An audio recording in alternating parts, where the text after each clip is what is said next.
Je voudrais commencer en vous parlant de quelque chose qui me tient vraiment à cœur. C'est très simple et dans toutes mes compositions, ça se retrouve pour ainsi dire, c'est le mouvement de la Terre autour du Soleil. L'idée en fait est de mettre au point une sorte de dispositif et la partie principale de ce dispositif c'est un salon au Kemativa qui va dans l'imaginaire se transformer en une sorte de vaisseau, de caisson sonore qui s'envolerait, qui quitterait la Terre si je puis dire dans cet imaginaire. Et autour de ce salon, de cette pièce principale, il y a différentes pièces. Il y a la chambre bleue qui est en haut, il y a la cuisine qu'on utilisera puisque c'est une maison. Et avant ça, on a dans ce dispositif 3 étapes avant de rentrer dans le salon. On a tout d'abord une explication détaillée du mouvement de la Terre autour du Soleil, parce que c'est quelque chose vraiment de magnifique qui me fascine et qui permet, même après des années, encore de méditer sur ce mystère et la force qui nous entoure, avec la Lune qui tourne autour de la Terre. On en parle, on décrit les choses. Là, il y a un moment aussi, un commentateur sportif qui nous explique un grand moment de football avec Liverpool, etc., ce qui nous ramène les pieds à terre, si je puis dire. Et là, à l'endroit du feu, et où on entend le gong, et mesure 1,83 m, c'est-à-dire à peu près la taille de Basile Pleuvion, le fils de Jean-Pierre, eh bien, écoutez-moi bien, mesdames et messieurs, promotion de Noël, eh bien, la Terre est à 196 mètres, et c'est ça que je vous invite à essayer de comprendre, et à cette taille-ci. Alors ça, c'est fantastique, parce que quand Alexandre m'a donné les calculs, j'ai tout de suite été dans la rue chez moi, j'ai couru au bout de la rue, j'ai marché 196 mètres, et je me suis rendu compte que le soleil était donc là-bas. Et je trouve ça fantastique que cette Terre ne part pas dans tous les sens. Il y a cet effet de gravitation pour une si petite masse, si petite Terre, qui est relié par un fil comme ça jusqu'au Soleil qui est là, avec donc la Lune, comme vous vous en doutez, elle est là bien sûr, mais qui mesure un petit poids et qui tourne autour. Ensuite, on passe dans l'antichambre, avant le salon, dans une première chambre, dans un hall, où je relate un voyage extraordinaire chez les Pygméaka, avec des très très grands moments en Centrafrique, très très beaux moments. C'est vraiment un des peuples les plus démocratiques qu'il y a sur la planète Terre, et où il n'y a pas de chef, donc tout le monde agit ensemble, etc., et où ils font à peu près tout par plaisir, et où là on était très proche de la Terre, très proche de l'instant présent, avec des très beaux moments. Mais aussi il y avait une exposition des enfants qui ont vécu des choses très difficiles à Sarajevo et qui sont partis dans les camps en Slovénie. Il y en a certains qui veulent monter sur les escaliers, par exemple, qu'il y ait de la place pour tout le monde. Maintenant est passé, maintenant est passé, pour toujours l'instant présent est passé. On rentre, maintenant cet instant-là est passé pour toujours. On était aux loges royales, on était vraiment à la monnaie de l'instant présent, on était là, on assistait tout le temps à l'instant présent, c'était colossal.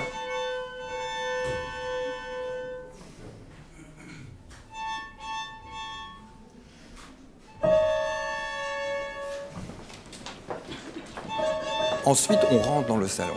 Et en rentrant dans le salon, le public donc suivait, rentrer dans le salon, je fais une description de l'ensemble de mes compositions qui s'imbriquent un peu les unes dans les autres, parce que ces pièces sont très visuelles, elles sont un peu comme des roues dentées, comme des horlogeries. Donc une pièce qui a été faite en 86 avec une pièce faite en 91 peut se rassembler ensemble, un peu comme du mécano, et tout ça se met à tourner, dont une pièce principale dans l'imaginaire serait ce télescope sonore que j'ai appelé Lucie, et qui est une sorte de télescope sonore qui permet d'aller dans l'univers et de rêver dans l'imaginaire, d'en avoir les réponses au mystère. Alors j'allais par exemple au cinéma et je disais « Bonjour, monsieur, est-ce que vous voulez écrire 15 secondes pour l'orchestre de Liège ?» Le gars me disait « Écoutez, monsieur, j'ai jamais écrit pour orchestre, comme voulez-vous ?» J'ai dit « Ne vous tracassez pas, j'ai une commande pour l'orchestre du Festival 93, voulez-vous écrire 15 secondes ?» Monsieur, je n'ai jamais écrit une seule note de musique. Ce n'est pas grave, on vous envoie un guide comment écrire 15 secondes pour l'orchestre de Liège. Alors, il y avait un guide avec effectivement toutes les explications qu'il fallait, et on a eu 53 réponses.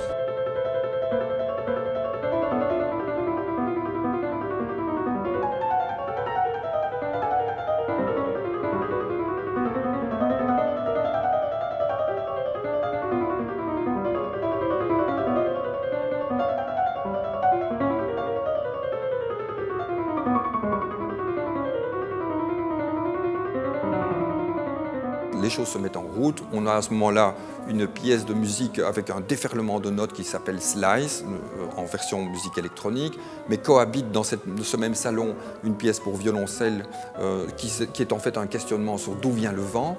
Un petit peu comme dans un film de Godard où on a des quatuors à cordes romantiques, etc. Eh bien, on a une pièce de Weber qui est jouée pour clarinette et piano.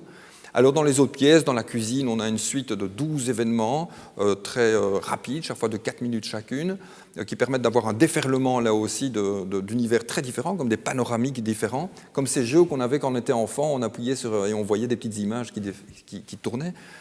En haut, dans la chambre bleue, là, on a principalement des musiques plutôt méditatives. Et dans le bar, en bas, on a des enregistrements d'oiseaux qui ont été faits par un gars extraordinaire qui s'appelle Slavek Cui, qui vit à Dublin, et qui a ramené des enregistrements d'oiseaux des forêts tropicales d'Amazonie.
Il y a 25 ans, en 1988, il y a eu un immense événement qui s'est passé au Conservatoire royal de Liège et qui était une sorte de carte blanche à Baudouin de Jars. Il se trouve que j'étais à l'origine de ce projet parce qu'à l'époque, j'avais une grande classe de musique de chambre. Voilà, donc là, ça donnait lieu à une super musique de chambre très étendue. Voilà. Et donc, tout le conservatoire était investi, tous les lieux, des caves au grenier, etc.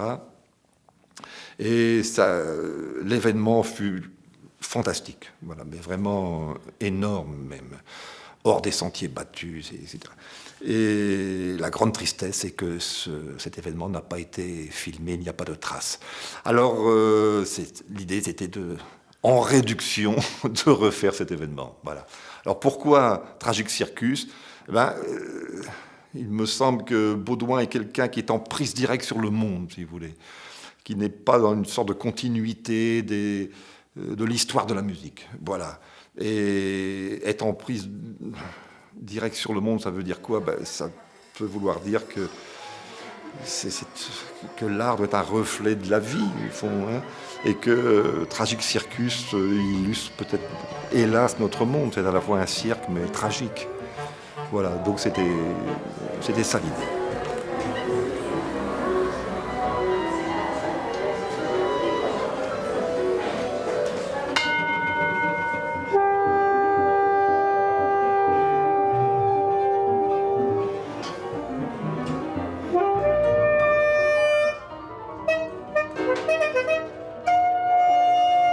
Le soleil brûle dans les haies, dernière parole du jour, de ce jour, de cette date. Et demain, comme aujourd'hui, il nous dira sa non-pensée. Constant, immanent, inchangé, pas de jour, pas de saison, pas de nuit, pour la source de tous les mouvements. Alexandre Weinsberg.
J'ai eu une sorte de flash, Baudouin de Jars comme un film de Godard.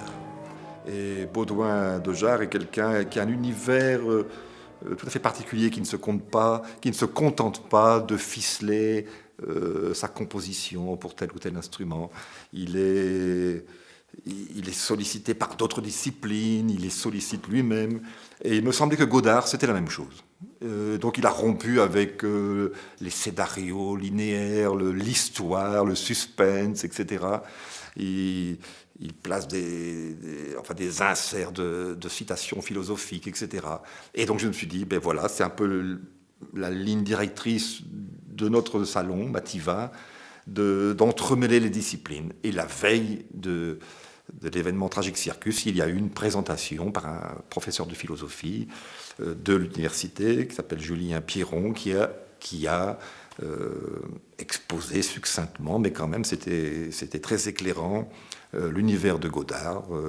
Et voilà, tous les auditeurs ont bien vu le lendemain qu'il y avait des points de connexion entre ces deux univers-là. Alors pour terminer, le public est donc invité à se rassembler dans le salon pour entendre encore 3 pièces de musique. Il y a d'une part la pièce Thalès, qui est une pièce avec 2 trompettes, piano, et qui permet de symboliser que tout ce qui est en petit peut être transposé en grand, tout ce qui est en grand peut être transposé en petit. C'est donc une sorte d'outil de lecture. On a à côté de ça la pièce Milan de la vie d'un oiseau, sur des textes de Ernst Moorman, dans une version pour chanteur et percussion. Et puis, au milieu de ces 2 pièces, on a Jean-Pierre Pevion qui vient jouer une pièce pour clarinette que j'ai appelée Voyageur 2 et qui fait référence à la sonde Voyageur 2 qui vient d'ailleurs de quitter le système solaire. En fin de soirée, on allume un feu dans le jardin, symbolisant le soleil, qui rappelle le tout premier feu qu'on avait allumé au début de la soirée, le tout donnant l'illusion que pendant la soirée, tout le lieu a tourné sur lui-même comme la Terre autour du Soleil. Et c'est comme ça qu'on a terminé donc cette performance du 9 décembre 2013 au Quai Mativa.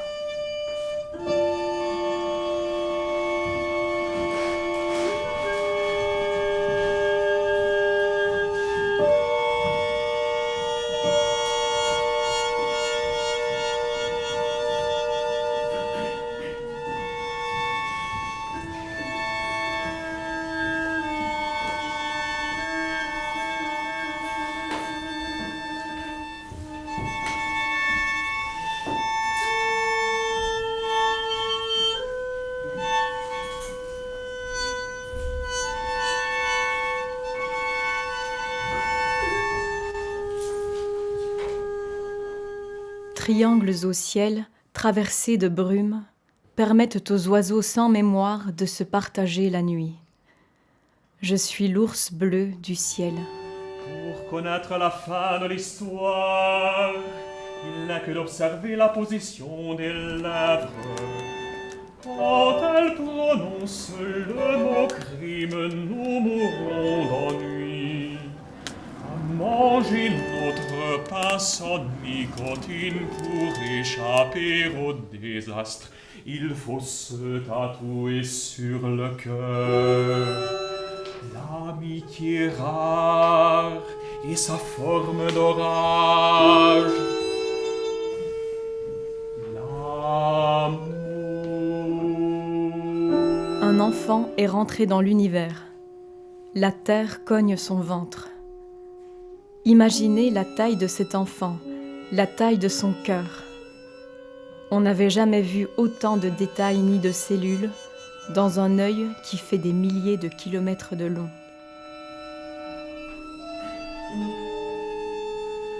1000 ans de la vie d'un oiseau.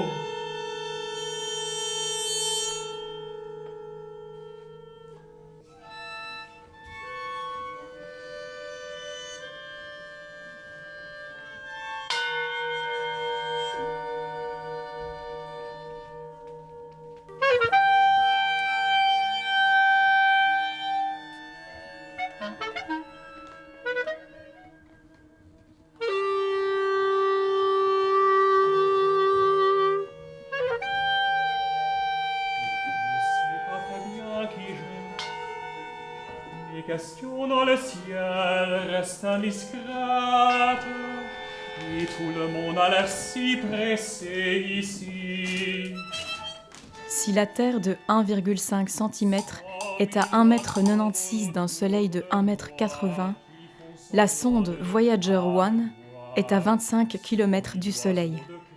En réalité, elle a parcouru depuis 1986 18 milliards de kilomètres à la vitesse de 61 200 km par heure, soit 1,47 million de kilomètres chaque jour. C'est pas beau ça ? Ni commencement ni fin, sans cesse il se pose sur ce que je dis. Et ce qu'ils écrivent dans le ciel doit se lire à l'envers. Les hommes sortent des fers de leur poche. La terre arrive. Nous arrêtent pour Ma tête rentre dedans et j'y reste. Elle n'est pas prise par le feu. J'avale le feu. La terre est vide et résonne. J'entends les pas des milliers de gens. Au centre de cette coquille vide, les cris des tortures et les coups de canon. Les chants pansori. Je crie « Eh oh, eh oh ! Quelqu'un est-il là ?» Personne ne répond. Rien ne change. J'entends toujours le cri des canons et des séparations.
Entrechoquer les beautés de la gigantesque mécanique nature et les pires horreurs de notre mère humanité, déplaçant le caisson salon et son jardin hors de tout système stellaire. Poser dans ce recul, percevoir cette obscène inadéquation et les clés d'une autre évolution. Jour de liberté totale, descente lente vers le ciel, oiseau de Slavek dans le bar, dans la cave devenue ciel. Le feu soleil passe dans le jardin, le caisson a pivoté, se retourne dans les deux sens, je dépose au quai mes rêves, je prends un nouveau départ.